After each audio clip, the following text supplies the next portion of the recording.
1970년, 80년대에 제가 어린 시절 학교 다닐 때 꼰대라는 말을 참 많이 썼어요. 웃으시는 분들은 이 단어를 아시는 분이죠.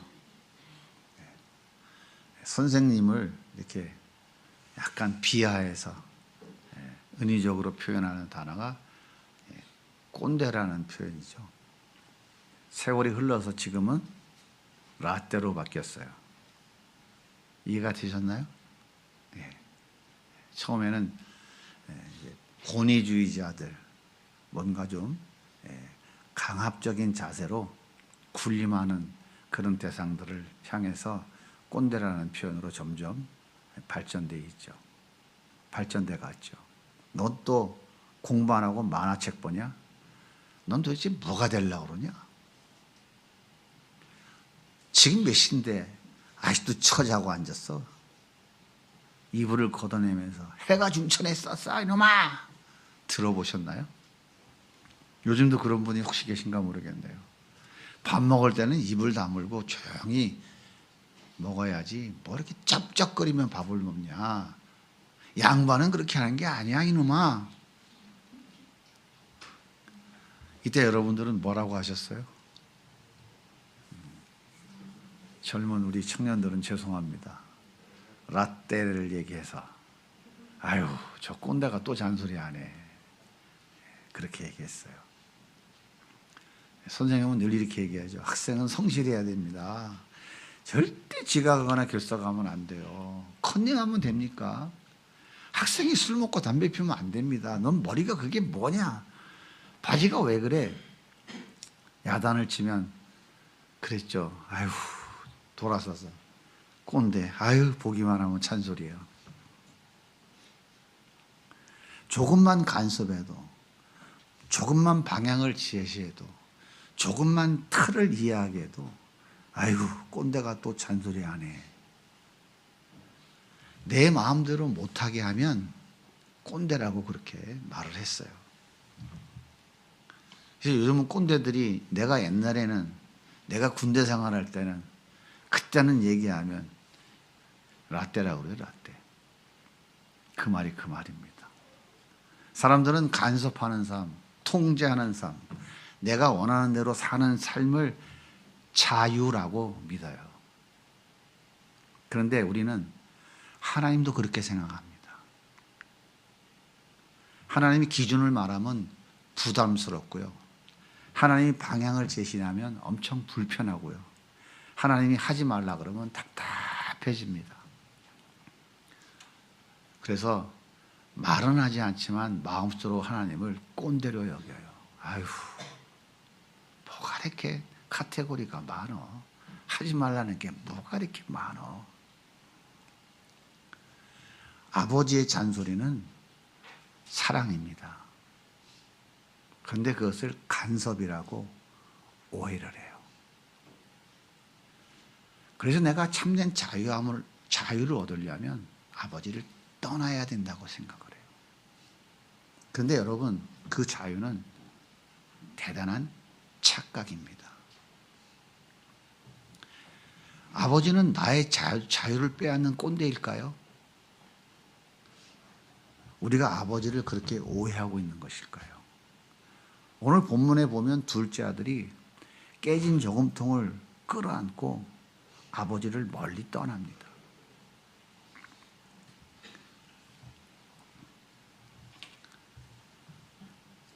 오늘 말씀 13절입니다. 그 후 며칠이 안 되어 둘째 아들이 재물을 다 모아가지고 먼 나라로 가. 버킷리스트에 담겨있는 여행지로 떠났을까요? 내가 꼭 보고 싶은 친구를 만나기 위하여 비행기를 탄 것일까요? 그게 아니죠. 둘째 아들은 단순히 여행을 떠난 것이 아닙니다. 이 아들은 아버지를 떠났어요. 아버지와의 관계를 끊었습니다. 아버지의 간섭을 거부한 것입니다. 그래서 미련 없이 뒤도 돌아보지 않고 내가 원하는 인생을 누리기 위해서 떠나버린 거예요. 아들은 아버지를 떠나는 것이 진정한 자유를 누리는 시작이라고 확신한 것입니다. 그런데 아들은 아버지를 떠난 것이 얼마나 큰 문제인지 몰랐어요. 앞으로 내 인생이 얼마나 큰 어려움과 궁핍이 닥칠지 모르고 있었어요. 왜 아담과 하와는 하나님 말씀을 거역했을까요? 하나님의 간섭이 없어야 자유라고 생각했기 때문이에요. 내가 주인 되어야 진정한 자유를 누릴 수 있다고 생각한 것입니다. 여러분, 이것이 바로 착각이에요. 이 착각이 바로 하나님 없이도 잘 살 수 있다고 믿는 거예요. 사람들은 죄는 나쁜 행동이라고 말합니다. 하지만 성경은 죄를 행동이 아니라 자리의 문제라고 말해요. 하나님이 계셔야 될 자리에 내가 앉는 것. 그것이 바로 죄의 본질이라고 말하는 거예요. 미움, 다툼, 시기, 질투, 거짓말, 온갖 욕심과 탐심은 죄의 결과, 열매인 것입니다. 죄의 뿌리는 하나님을 떠난 거예요.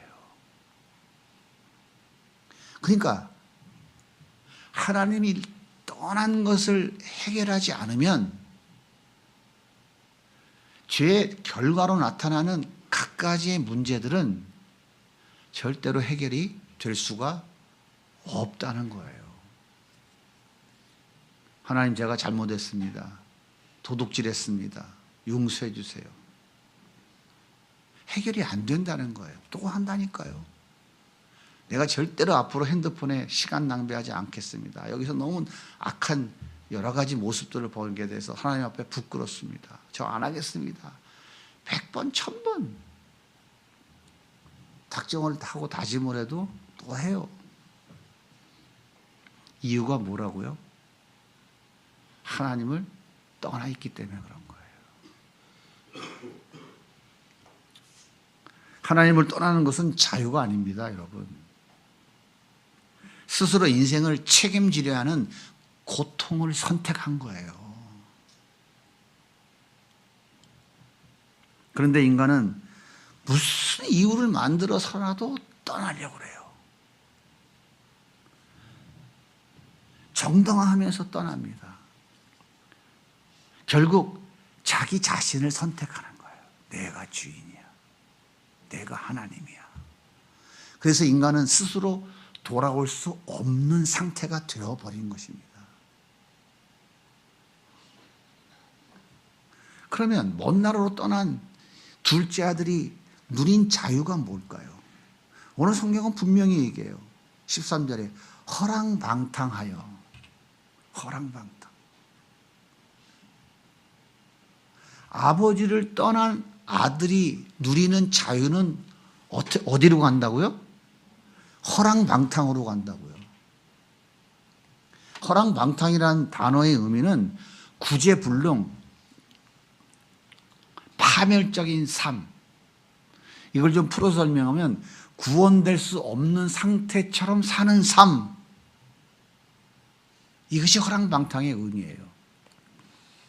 그러니까 단순히 허랑방탕은 돈을 많이 썼다, 방탕하는 삶을 즐겼다라는 정도가 아니에요. 삶의 중심이 완전히 무너져서 기준도 없고 목적도 없는 삶을 말하는 거예요. 따라서 허랑방탕은 도덕적 타락으로 끝난 것이 아니라 하나님 자체가 없는 삶, 이것을 허랑방탕이라고 하는 거예요. 그러니까 무슨 얘기입니까? 하나님을 떠났으면, 그래서 내가 주인 됐다라고 자유를 누리고 살아가는 삶은 어떤 삶이냐면 허랑방탕하는 삶이다, 그런 얘기예요. 이 삶의 끝은 이미 정해져 있습니다. 어디로 갈까요? 반드시 다 없앤다로 가요. 없앤다. 혹시 지금 여러분들은 그렇게 무너지고 계신 것은 아닌가요? 그런데 이 허랑방탕한 삶은요, 교회 다녀도 가능합니다. 예배 참석해도 가능해요. 도덕적으로 살아도 가능합니다. 겉으로는 멀쩡해도 가능합니다. 삶의 중심에 하나님이 없으면 이미 허랑방탕한 삶을 살고 있는 거예요.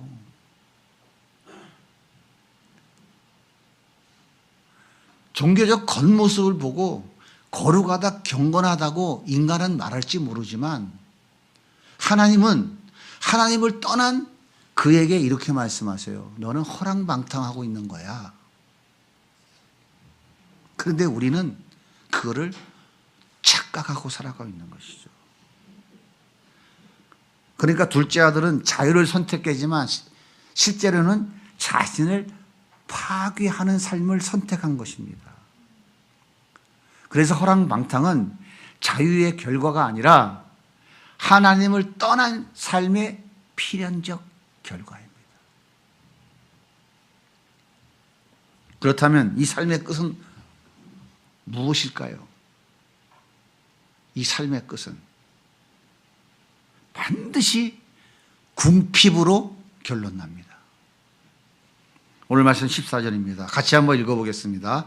다 없앤 후 그 나라에 크게 흉년이 들어 그가 비로소 궁핍한지라. 궁핍한지라.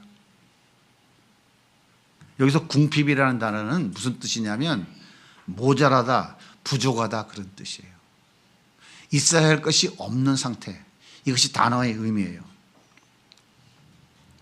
단순히 돈이 없다, 먹을 것이 없다 그런 수준이 아닙니다. 아무리 써도 만족이 없고 아무리 마셔도 공허만 쌓여가고 아무리 애써도 돌아서면 허무하고 아무리 몸부림을 쳐도 돌아갈 집이 없어요. 아들의 자리도 잃어버렸고 존재의 근거도 다 무너져 버렸습니다. 거기에다가 먹을 것조차 없는 생존의 위기까지, 살아갈 이유조차 없는 존재의 위기에 빠진 것이에요. 이게 궁핍입니다. 한마디로 말하면 먹을 것, 입을 것도 없는 처절한 궁핍 플러스 내가 누구인지 존재 자체도 인식할 수 없는 상태. 아들이지만 아버지에 돌아가지도 못하는 상태. 이게 궁핍인 거예요. 따라서 궁핍은 돈이 없는 상태가 아니라 하나님 없는 삶의 결과인 것입니다. 이 상태에서 누군가가 건져주지 않으면 회복할 길이 없어요. 깨진 저금통 붙잡고 아버지 떠난 결과는 허랑방탕, 다 없앤 후 궁핍입니다. 생존의 위기, 존재의 위기인 거예요. 이것이 우연일까요? 잘하면 이렇게 안 될까요?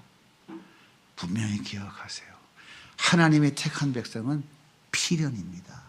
반드시 궁핍으로 가게 돼 있어요. 돈이 많은 사람은 궁핍이 안 올까요? 돌아갈 집이 없다니까요. 아버지가 계신데 아버지를 아버지라고 부를 수 있는 방법이 없다니까요. 자신을 다 잃어버린 거라니까요.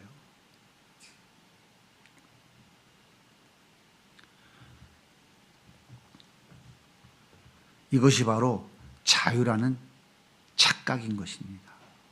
물고기가 나 이제 물 싫어, 나 자유롭게 설 거야 하고 육지로 푸탁 튀어나오면 어떻게 될까요? 자유인가요? 죽음이 기다리고 있는 거예요. 하나님을 떠나면 내가 원하는 진정한 자유가 올까요? 거긴 필연적으로 궁핍, 곧 죽음이 기다리고 있는 거예요.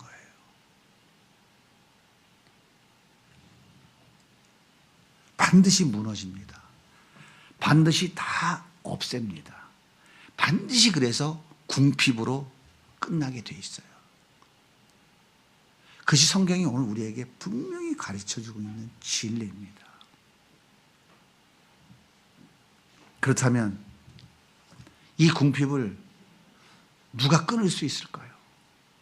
이 궁핍에서 회복될 수 있는 방법은 어떤 것이 있을까요? 인간을 끊을 수 없습니다. 인간을 끊을 수 없어요. 다 없앴다. 이미 궁핍해졌다. 돌아갈 힘도 없다. 이것이 인간이에요. 떠나면 무너진다는 것. 떠나면 결국 다 없앤다는 것. 떠나면 궁핍해진다는 것. 아버지는 알고 계셨을까요? 모르고 계셨을까요? 유산 나눠준 아버지는 알고 있었을까요? 모르고 있었을까요? 알고 있었어요. 그런데 왜 붙잡지 않았을까요? 이유가 뭘까요? 사랑하기 때문이에요. 아버지는 재산을 잃은 것을 슬퍼하지 않습니다. 아버지는 아들을 잃은 것을 아파해요. 아버지는 묻지 않습니다. 얼마나 벌었냐? 따지지도 않아요. 왜 다 썼냐? 왜 다 허비했느냐? 아버지는 묻지 않습니다. 단 하나, 아버지가 원하는 것은 그거예요. 살아서만 돌아와라, 내 아들아. 네가 들고 지금 가고 있는 그 저금통은 깨져 있기 때문에 너는 다 허비할 것이야. 하지만 너는 살아서만 돌아오면 된다. 이게 아버지의 마음이에요. 이 아들이 누구일까요? 이 아들이 누구일까요? 하나님을 떠난 자예요. 하나님을 떠난 자. 바로 나 자신입니다. 그러면 어떻게 다시 회복할 수 있을까요? 인간은 스스로 하나님께 돌아갈 수 없습니다. 절대 못 돌아가요. 왜요? 이미 모든 관계가 다 단절되어 있기 때문에. 그래서 예수님이 오신 거라고요. 그래서 예수님이 오셨다고요. 다 없앤 인생을 살리기 위해서, 궁핍한 인생을 회복시켜 주시려고, 돌아갈 수 없는 우리를 아버지께 데리고 가기 위해서 예수님이 이 땅에 오신 거라고요. 누가복음 19장 10절에 이렇게 말씀하시잖아요. 같이 읽어보겠습니다. 시작. 인자가 온 것은 잃어버린 자를 찾아. 잃어버린 자가 누구예요? 잃어버린 자. 바로 다 없앤 자. 궁핍한 자. 돌아갈 수 없는 사람. 이 사람이 잃어버린 자예요. 하나님이 창세전에 선택한 자입니다. 그가 바로 누구입니까? 우리 자신이라고요. 우리는 궁핍해져야 할 존재입니다. 왜요? 하나님을 떠났기 때문에. 내가 주인이라고 큰소리치고 살아가기 때문에. 그런데요, 이 땅에 오신 그 예수님이 나 대신 궁핍해졌어요. 그분이. 고린도후서 8장 9절의 말씀을 또 같이 한번 읽어볼게요. 우리 주 예수 그리스도는 부유하신 이로써 너희를 위하여 가난하게 되심은 너희를 부유하게 하려 하심이라. 예수님은 창조주고 전능자고 능력자입니다. 만왕의 왕이십니다. 그분은 모든 것의 주인, 진정한 부유한 자예요. 그런데 그 모든 하늘의 영광을 다 버리고 이 땅에 오셨습니다. 어디에 오셨어요? 가장 낮은 곳. 인간들도 가장 낮은 곳이라고 하는 마국간에 오셨어요. 그 부유한 사람이 가장 궁핍한 자리에 오셨어요. 당시의 3대 업종 중에 하나라고 하는 가난한 목수의 아들로서 태어났어요. 그리고 공생애를 사시는 동안 머리 둘 것도 없이 사셨어요. 그것으로 끝이 아닙니다. 예수님은 버림받으셨고 끊어지셨고 자기 몸속 안에 피 한 방울까지도 다 내어주셨어요. 가장 궁핍해지셨다고요. 이유가 뭘까요? 우리가 있어야 할 자리에서 우리가 받아야 될 궁핍을 내 대신 담당해 주신 것입니다. 그래서 우리는 살게 됐어요. 단순히 살아난 것이 아니라 아버지의 아들로 다시 회복되었단 말이에요. 아버지와 아들의 관계가 회복되었고 하나님을 아버지라고 부르게 되었어요. 궁핍은 떠난 자의 필연이지만 회복은 오직 예수로 말미암는 은혜입니다. 여러분에게 이 예수님이 있나요? 여러분은 이 예수님을 날마다 사모하고 사시나요?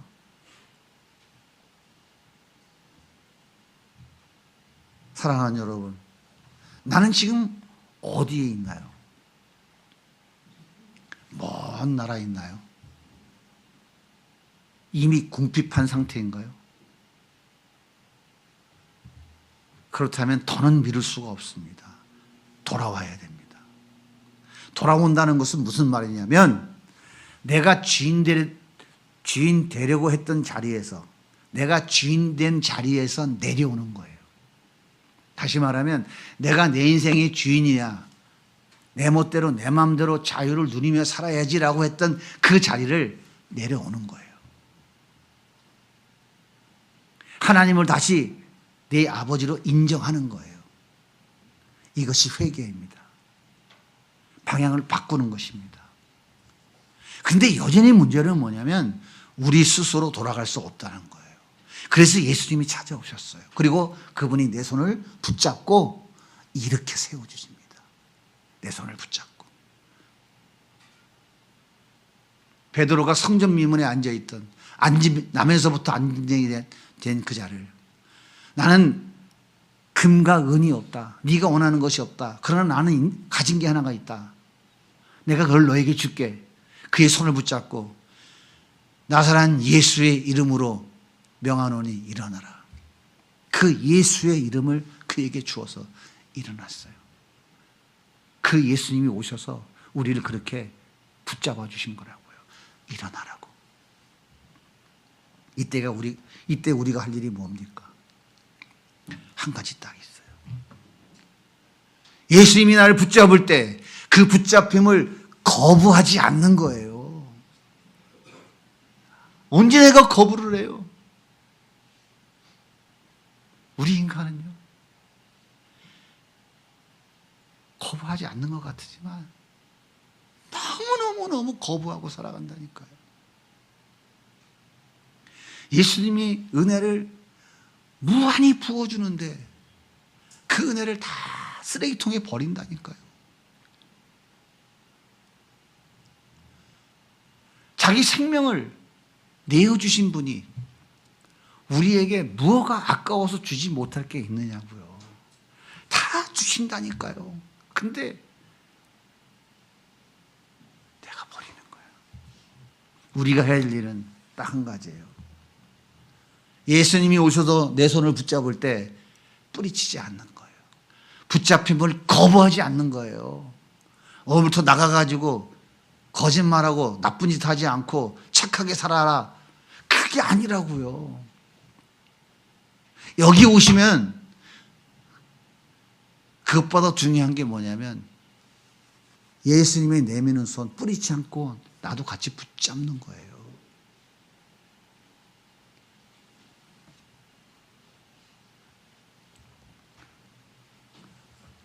(12월 31일) 자장에 제가 광화문을 지나서 집으로 가고 있었어요. 종로 3가 보신각에서 새를 알리는 종소리가 땡글랑 울리고 있었어요. 근데 그 소리를 듣는 순간 내 마음속에 나도 새해부터는 교회를 가볼까? 이런 생각이 불뚝 들어요. 정말 이상했어요. 저 지금도 이상해요. 그리고 집에 돌아왔는데 저희 집사람이 내일부터 신년 축복 성회가 있는데 퇴근하고 들어오면서 기도원에 들려서 좀 태워가지고 가면 좋겠다고 그러더라고요. 근데 참 이상하더라고요. 옛날 같으면 시간 없어. 퇴근 시간 어떻게 될지 나도 몰라. 왜 그러냐면 저녁마다 들러야 될 때가 있잖아요. 그러니까 시간 약속을 장담 못 하잖아. 근데 이상하게 흔쾌히 마음에 아이 뭐 그러지 뭐 알았다고. 그래 다음날 저녁에 퇴근하고 기도원 마당에 갔어요. 한참을 기다리는데 늦게 나오더라고. 그래서 빨리 가자고 했더니 곧 2부가 시작되니까 기왕에 왔으니 2부에 참여를 하면 어떻겠냐고 그러는데 나도 모르게 뭐 그러지 뭐 하고 제가 따라 들어갔어요. 참 이상하더라고요. 제 뒷자리에 앉아 있는데 이제 예배가 시작됐는데 그 기도원 원장님이 나오셔서 김경숙 집사 부부가 나와서 특성을 하래요. 근데 참 이상했어요. 내 마음에 무슨 생각이 들었냐면 내가 찬송가 580장 다 하는 사람인데 나가서 한 장 불러주지 뭐. 그냥 나갔어요. 그리고 몇 장 찬송을 했는지 모르지만 하여튼 좌우지간 찬송을 부르고 돌아와서 몇 걸음을 뛰었는데 그 기도원 원장님이 제 머리 뒤에다 대고 무슨 말을 한마디 딱 하는 거예요. 이 사람이 예수 안 믿었으면 그 다음 얘기는 제가 생략. 그 순간 망치로 한 대 얻어맞는 것 같은 충격이 있다고 하더라고요. 제가 그날 너무 충격을 받아서 거의 밤에 잠을 못 자고 아침에 일찍 일어나서 찾아갔어요. 그것이 계기가 돼서 제가 하나님 앞에 돌아오게 됐어요. 예수님이 손을 내밀어 내 손을 붙잡을 때 제가 뿌리치지 않은 거예요. 그때에 저도 주님의 손을 잡은 거죠. 돌아보니까 내가 하나님을 찾은 게 아니에요. 찾을 생각도 없었어요. 그분이 찾아올 때마다 내가 뿌리쳤어요. 그분이 찾아올 때마다. 다음 기회에 어떻게 찾아오셨는지 여러 번에 나눠서 또 설명해 드릴게요. 올 때마다 제가 거부했어요. 아직은 때가 아니야. 아직은 아니야. 내가 원하는 수준이 아직 안 됐어. 조금 더 다 거부했어요. 그때 주님이 찾아왔어요. 내가 찾은 게 아니라. 그날 밤 주님이 내 손을 콱 붙잡아 주실 때 내가 그것을 뿌리치지 못했던 거예요.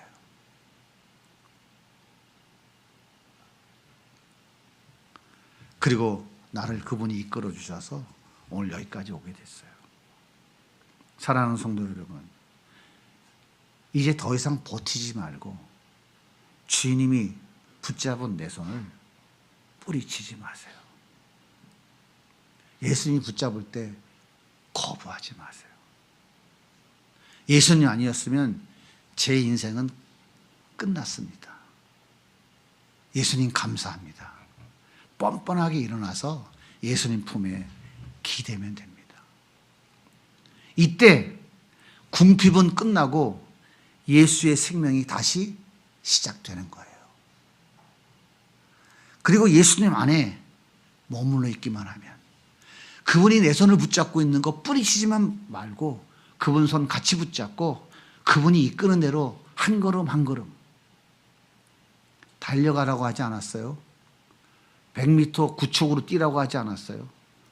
뿌리치지만 말고 그분이 끌고 갈 때 힘들면 못 가겠어요 하고 주저앉더라도 그 손 놓지 말고 뿌리치지 말고 주님이 10번 얘기하면 한 번이라도 이해하고 한 걸음 옮기고 그것도 힘들면 100번 얘기할 때 한 걸음이라도 옮기면서 이해하고 따라가면 그때부터 우리의 삶은 궁핍에서 풍성으로 하나씩 하나씩 바뀌어지기 시작하는 거예요. 사랑하는 성도 여러분, 아버지를 떠나는 것이 자유가 아니라 예수님 안에 있는 것이 참된 자유입니다. 이것이 우리에게 주시는 최고의 복이에요.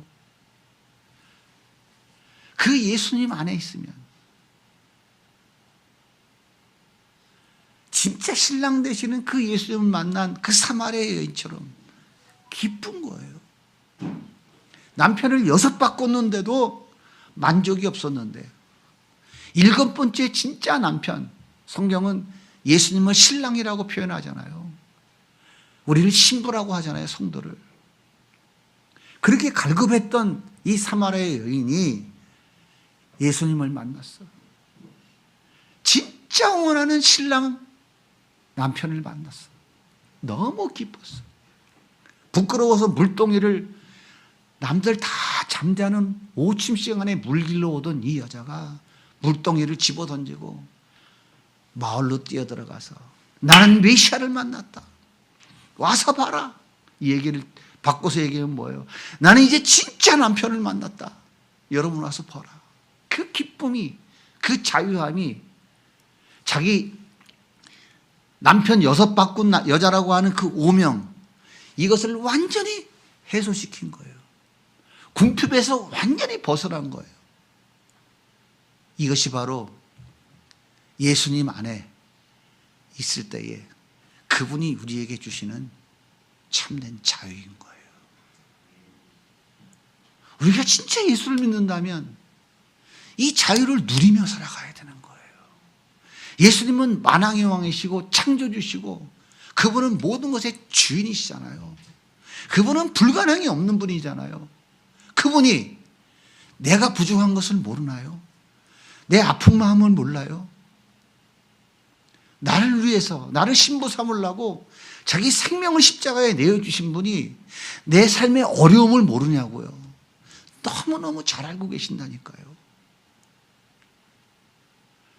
내 집에 쌀이 떨어진 것을 그분이 모르실까요? 자동차가 필요한 걸 모를까요? 내가 집이 있어야 될 것을 그분이 모르실까요? 그분은 너무너무 잘 알고 계시는 분이라고요. 그래서 그분 품 안에 있기만 하면, 그분 손 붙잡고 있기만 하면 그분이 책임져 주시는 거라고요. 그런데 우리는 여전히 내가 주인이라고, 내가 무언가를 해야 된다고, 내가 이렇게 해봐야 된다고 열심히 몸부림치는데 그 삶을 오늘 성경에서는 뭐라고 그래요? 허랑방탕이라고요. 둘째 아들이 돈 가지고 나가서 처음부터 술만 먹었겠어요? 그 돈 갖고 지도 뭔가 큰 기업을 이루어보겠다고 나름대로 사업하지 않았겠어요? 그런데요, 그 저금통은 깨진 저금통이라니까. 아버지를 떠난 모든 것은 다 깨진 거예요. 어디로 간다고? 마지막은 허랑방탕과 결론은 궁핍으로 가는 거예요. 우리는 그 궁핍에서 벗어날 수가 없어요. 아버지 집에 갈 수가 없어요. 예수님이 오셔서 내가 너를 데리고 갈게 하고 내 손을 붙잡으신다고요. 더 이상 뿌리치지 마시고, 더 이상 외면하지 마시고, 못 이기는 척하면서 주님 앞에 한 걸음 가까이 가보십시오. 그때에 나를 그토록 사랑하시는 예수님의 사랑이 나를 완전히 덮어주시면, 내 눈앞에 현실에 변한 것이 아무것도 없어도 너무 행복하고 너무 기쁜 거예요. 그래서 예수님 손 붙잡고 걸어가는 사람들이 이렇게 말하는 거예요. 난 예수님이만 있으면 돼요. 난 예수 한 분으로 충분합니다. 난 절대 예수님을 버릴 수 없어요. 너 예수 안 버리면 돈 줄게. 너 예수 버리면 돈 줄게. 너 예수 버리면 죽인다. 그래도 저는 예수 못 버려요. 그렇게 수많은 초대교회 성도들과 2000년 기독교 역사 가운데 그 예수 버릴 수 없다고 목숨을 내놓은 사람들이 그렇게 많은 거예요.